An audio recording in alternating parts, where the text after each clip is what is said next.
Bem-vindos ao segundo melhor canal sobre o Fluminense do YouTube, perdendo somente para todos os outros. Nesse vídeo eu vou falar sobre o jogo entre o Fluminense e o Caxias do Sul e eu vou mostrar algumas percepções que eu tive sobre como se comporta a parte defensiva do time de Caxias do Sul. Então, vamos para a análise, mas antes eu peço aí que você deixe seu like, comente, compartilha e me segue. Aperte o sininho para você conferir outras informações iguais a essa daqui no futuro próximo. Então, convido vocês a seguir o canal Flu Domina. E aí o primeiro jogo aqui que eu vou destacar é o jogo entre Grêmio e Caxias. O Grêmio nesse jogo ganhou de 4-0 e eu vou observar aqui junto com vocês vão observar junto comigo, a quantidade de ataques pelas laterais que o time do Caxias ofereceu ao Grêmio nessa partida. Então vamos lá. Primeiramente aqui, aos 22 minutos de jogo, deixa eu trocar aqui a cor para pegar uma cor bem contrastante com o gramado. Vou pegar aqui um... Então, 22 minutos de jogo, ainda estava 0-0, jogada aqui pela lateral direita, esse jogador aqui ele consegue efetuar o cruzamento, e aqui você tem 1, 2, e aí vamos considerar esse daqui com 3, porque esses dois jogadores estão juntos aqui, e nenhum deles está próximo do atacante gremista. Ele conseguiu ali efetuar uma jogada, só que a bola estourou, e logo em seguida, a bola volta para a lateral, e esse cara consegue fazer novamente um outro cruzamento aqui. E de novo, olha o Braithwaite aqui, sozinho dentro da área. O outro jogador, ele estava aqui no primeiro pau, mas ele estava com uma distância tão grande que devido à velocidade da bola aqui, ele claramente não ia conseguir chegar em tempo hábil para tirar essa bola. O que aconteceu? No chute, essa bola efetuou o chute aqui, essa bola foi para fora. Não foi ainda aí o primeiro gol do Grêmio, Terceira jogada aí, em menos de 10 minutos, 22 minutos, 31 minutos. Em menos de 10 minutos aqui já, nos melhores momentos, já é o terceiro lance. Então, olha só, o jogador do Grêmio estava atrás. Essa distância aqui entre esse jogador do Grêmio e esse daqui era maior. Ele estava mais atrás do que o jogador do Caxias do Sul. Esse cara aqui vê o corredor livre, perfeitamente livre. Eu gostaria que vocês observassem aqui no primeiro momento. O Caxias do Sul, ele tem um esquema tático que é o 4-2-1-2-1, que seria quase um 4-3-3, mas... E aí, ele deixa o corredor aqui. Beleza, então você tem o jogador de marcação aqui, que seria o lateral, e aí quando ele vem para dar o bote, ele deixa esse corredor aqui aberto e não vem jogador para acompanhar e diminuir esse espaçamento. O que acontece? Esse jogador aqui do Grêmio, ele vai conseguir pegar essa bola no corredor. E ele pega, todo o corredor aqui, o jogador acompanhou ele, e o jogador do Grêmio conseguiu ultrapassar e efetuou o cruzamento aí. Nesse momento, o cruzamento é realizado, e aí, lá no meio da área, esse jogador efetua ali a finalização da jogada, só que essa bola também vai para fora. Terceira jogada já finalizada, houve uma finalização. A primeira foi estourada e 2 finalizações para fora. Isso somente no primeiro tempo, ali 3 jogadas bem perigosas. E aí, uma jogada, o primeiro gol do Grêmio, ele sai diferentemente dessas jogadas pelas laterais, uma jogada pelo meio. Novamente, você tem esses 3 jogadores aqui, e tem um que vai dar combate e sempre deixa um espaço aberto. Nessa que esse jogador foi dar o combate, que deixou essa linha aberta, o Braithwaite, ele recebe essa bola ali numa condição muito boa, quase que em liberdade, ele faz uma finta e ele chuta, efetuando o gol. Então aqui ele não tinha uma quantidade grande de jogadores para atrapalhar ele para chutar, como é muito comum em jogos do Fluminense, quando você tem ali um verdadeiro paredão de 5, 6, 7 jogadores na frente. Não sei se o Caxias do Sul vai mudar o futebol deles, o esquema de jogo deles para enfrentar o Fluminense, mas aqui você percebe que geralmente não tem muitos jogadores à frente para impedir essas jogadas de ataque. O Braithwaite faz um chute, aí, um belo gol.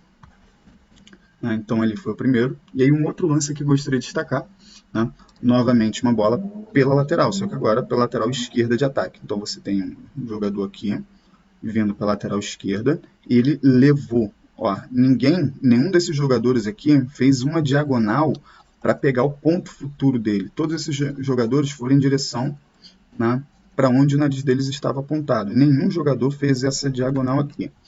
Então o jogador ele conseguiu levar, olha o tanto que esse jogador andou, e o jogador ainda estava aqui marcando em zona. Você teve dois jogadores aqui, marcando individualmente esses dois jogadores, mas esse daqui ele poderia ter se adiantado um pouco. E nesse momento que ele resolve se adiantar, ó, você tem 1, 2, 3 jogadores.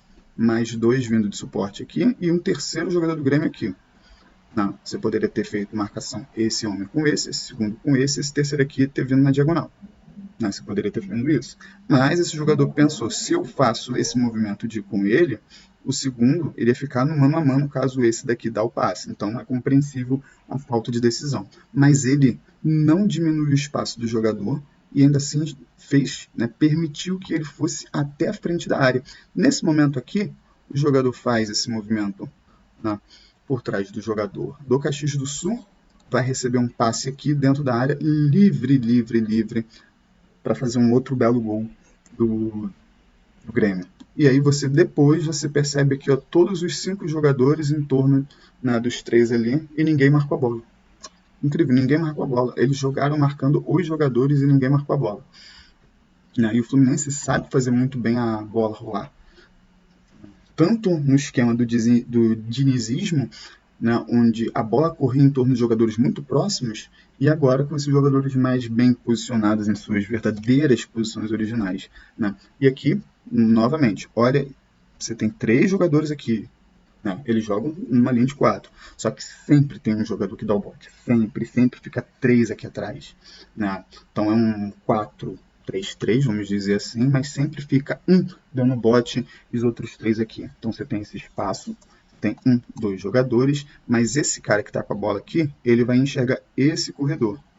E é novamente, que eu falei no início do vídeo, o Caxias do Sul, ele tá, nesses jogos que eu vou observar aqui com vocês, ele tá deixando muito corredor, né? E é justamente isso. E é nessa vinda do corredor aqui, ó, que esse jogador ele vê o ponto futuro, toca a bola, esse jogador agora aqui tem toda a liberdade. Esse jogador até tá na frente dele, até poderia fazer esse movimento para diminuir o espaço para esse cara aqui não ter um cruzamento bem executado. Então vamos observar. Ele pegou, foi esperto, e em vez de continuar indo para perder nessa profundidade, já que esse jogador agora aqui percebeu, pô, se eu for dar espaço para ele, pode dar ruim. Então ele foi indo no ponto futuro desse jogador aqui, foi na diagonal, e esse jogador vai dar a bola para trás, porque ó, olha o espaço livre da meiuca aqui do Grêmio. E é justamente nessa jogada aqui que sai um outro belo gol, chute aqui no cantinho, né? Outro belo gol. E aí, por último, novamente uma outra bola puxada, esticada aqui no lateral. Então, você pega, por exemplo, um jogador rápido como Perna, como Ken, como Canóbio, pegar essa lateral ali, vai lá dentro do gol. Eu não sei como é que é a velocidade dos jogadores de ponta do Grêmio, mas do Fluminense são bem rápidos. E aí, novamente, você tem um jogador que deu combate e 3 jogadores que ficaram aqui parados. Esse jogador aqui que deu combate, você vai observar que ele faz isso outras vezes também. Então essa bola aqui no Edenilson, ela é na diagonal, ele vai basicamente entrar dentro da área. Acabou não saindo aqui o último frame do lance do gol, mas é justamente nesse lance aqui que sai o 4º gol do Grêmio. E aí agora a gente vai fazer a observação dos 2 jogos do Caxias contra o Inter. O primeiro aqui, lançamento, tem um jogador aqui que está atrás do placar, você tem um jogador aqui do Inter que está atrás do placar, e você vai ter uma bola alta no ponto futuro desse jogador aqui. Eu até acho que o lançamento dele foi muito alto, foi muito balão, muito na frente, o que gerou ali tempo suficiente para os jogadores do Caxias do Sul conseguirem voltar. Aqui você já vê, ó, 2 jogadores de frente, jogadores aqui um pouco mais acumulados no meio e tal, então aqui você já tem uma organização melhor. E aí você faz esse lançamento, o jogador ele consegue pegar a bola aqui, ou seja, na linha de fundo. E é justamente nesse ponto aqui que ele poderia ter tido mais liberdade para fazer a jogada se esse lançamento tivesse sido com um pouco mais de qualidade, com uma qualidade um pouco melhor. Mas ainda assim foi nessa jogada aqui que saiu o gol. Esse jogador ele dá o passe para trás, ele dá o passe para trás, esse jogador ele vem até a linha de fundo protegendo. Esse jogador vem até a linha de fundo para proteger um possível lançamento. Se o jogador ele dá uma jogada de olhar, ele iria perceber que só tem um jogador aqui e tem outro jogador vindo aqui. Ele faz essa jogada para a linha de fundo. Nisso que ele faz a jogada da linha de fundo, esse jogador ele fica com toda essa região aqui para dar o passe, né? E é justamente isso que ele faz. Esse jogador vem aqui, entra, que é o Vitinho. Ele entra, faz o chute e o gol. E aqui já o outro lance do segundo gol. Aqui já saiu o primeiro, né? E aqui já o segundo lance no segundo gol. Novamente, pela lateral, você vai ter uma tabela aqui. Você tem 3 jogadores aqui, ó, agora melhor posicionados. Ou seja, no semifinal aqui entre eles, os jogadores do Caxias já estavam melhor posicionados. Mas ainda assim, lateral de novo, você tem aqui uma tabela desses 2 jogadores. Opa. Tem uma tabela aqui desses jogadores, o Vitinho recebe, vai até a linha de fundo, e também faltou o frame, ele vai até a linha de fundo, esse goleiro acha que ele vai cruzar, e o jogador chuta no contrapé do goleiro. Eu achei esse um golaço, né? Devido à inteligência do jogador ali, eu achei esse, dentre esses 6 gols analisados até agora, o gol mais bonito entre eles.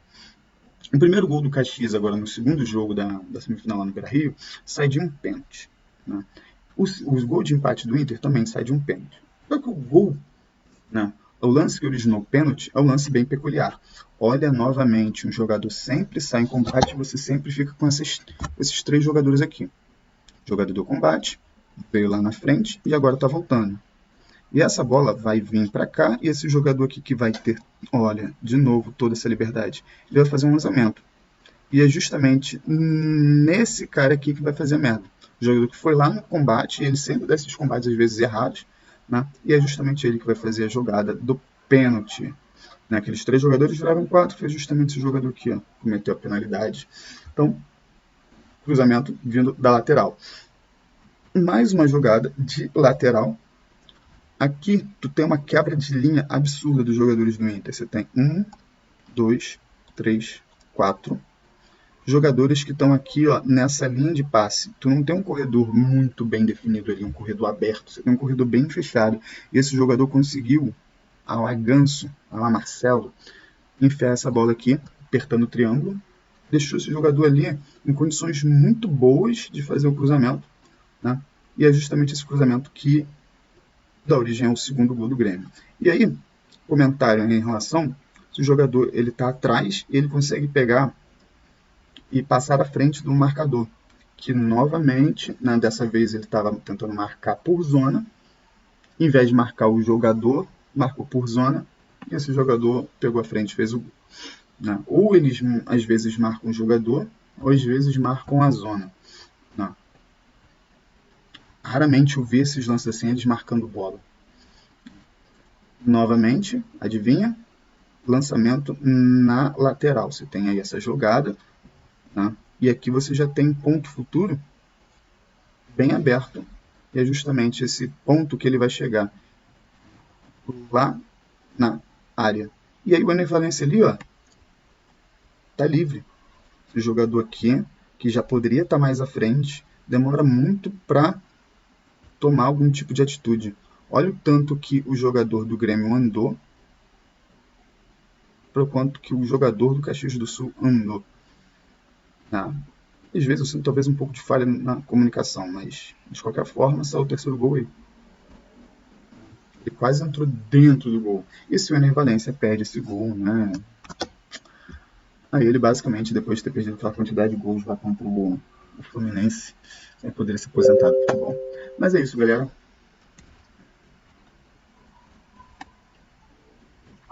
Espero que tenham gostado. Não deixe de me seguir. Comenta aí qual desses lances você acha que foi o mais executável pelo Fluminense, né? Vamos dizer assim. Qual desse tipo de lance você acha que o Fluminense conseguiria executar melhor? Né? Os lances, por exemplo, do gol pelo meio do Grêmio ou os lances pela lateral? Eu acredito que seja muito mais fácil você fazer essa execução pelos jogos, né? Pelos lances, vendo os jogadores do Fluminense, fazer com que eles vão pelas laterais também e vários cruzamentos aí para o Germán Cano já esticar a artilharia dele na Copa do Brasil e passar os 100 gols pelo Fluminense, né? E como vai de muito cruzamento, talvez para o segundo tempo entrar ali com o Everaldo, né? Talvez o Riquelme, que tem uns lançamentos muito bons, né? E vamos ver se, pela profundidade, se o Canóbio não, apesar de estar fazendo muitos gols, né? Ele, na linha de fundo, ele não está terminando jogada. Né? Vamos esperar que ele termine esse jogo. De qualquer forma, um ótimo dia, galera. Até breve.